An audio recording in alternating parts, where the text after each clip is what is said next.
Hey everybody, welcome to my Module 2 design framework assignment and submitting my design map. I've attached my design map to the assignment, and I'm going to, for the reflective part, I'm going to just use the video to help explain some of the things that are in my schematic. So if I go to the design, I'm going to focus just on Module 1 at this point. And that would be my big picture here. I also like having the headings up here, but I can't see them. Anyway, so for my Module 1 big picture, we have our module level objective and then our corresponding CLOs.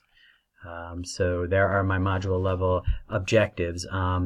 There are three for this module. One is having my students illustrate their physical classroom design using a technology application, create a classroom management plan, and complete a short reflective summary. So all of that is part of what I would call their instructional design project, and they all meet the course learning objectives 1.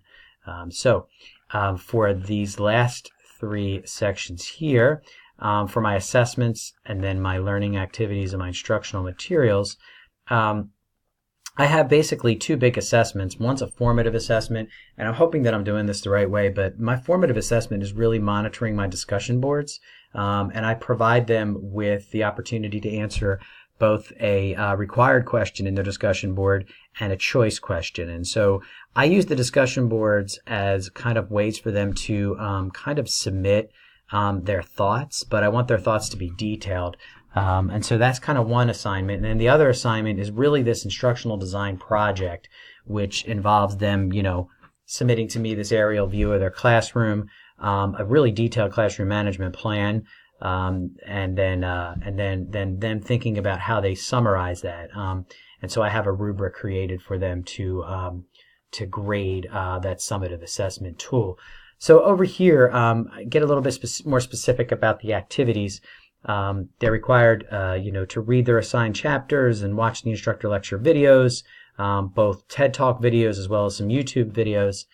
They have a discussion board, which I talked about. I also have them establish and create PLCs, their professional learning communities. And this is where I do my best effort to have peer collaboration, and they do it in a small group setting. I have no idea, or I don't just have no idea, but I don't know how successful that is. This is the area that I really want to work on as I work forward. And then over here, I know these are our, sorry, excuse me. Good night, love.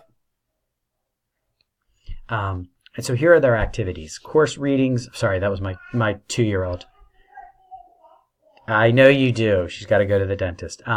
Course readings on instructional design, textbook, and web articles, and all of these things over here, but this gets just a little bit more specific. And so trying to link each of these back to my big picture. Again, it's all about scaffolding and each piece of that feeds into hopefully creating this instructional design plan that they have to kind of submit. And that's where I say it. I talk about my instructional design plan down here, which has all of these components. So I'm scaffolding these resources all the way up to them completing this large project, which then would culminate their Module 1 and allow them to proceed into then Module 2. So if I come back over to here, and so that's kind of how I've aligned it with my course learning objective, and then my specific 3 module learning objectives in this specific module. So hopefully that provides at least a rationale as to how I'm connecting all of these things together and trying to facilitate learning in a way that promotes chunking of the information, so that way their culminating project doesn't look as large because they will have already gone through these pieces to get to that point. Thanks for listening.